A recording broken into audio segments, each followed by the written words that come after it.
Ramai parent buat silap ni. Duit raya anak tiba-tiba jadi harta orang lain. Kita ni sayang anak kan? Duit raya anak kita tukar jadi emas. Tapi semua kita campak dalam satu akaun. Akaun kita sendiri. Anak nombor 1, anak nombor 2, anak nombor 3. Semua campak dekat satu tempat je. Nampak kemas tapi sebenarnya bahaya tau.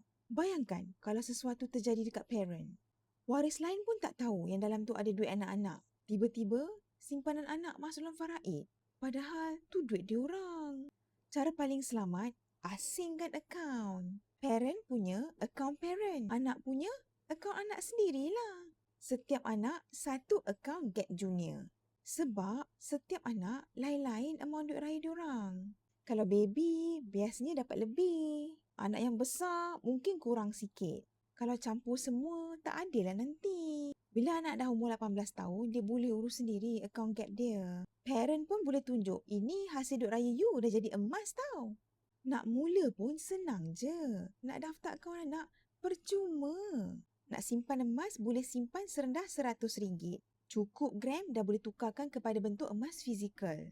Jangan tunggu lagi. Duit raya tahun ni dah boleh jadi simpanan masa depan untuk anak. Komen nak untuk mulakan tabungan emas anak anda. Kalau tak asingkan silap-silap anak tanya, "Mak, mana emas saya?" Nanti mak jawab, dalam faraid kot." Susah tu. Follow saya untuk simpan emas dengan tenang.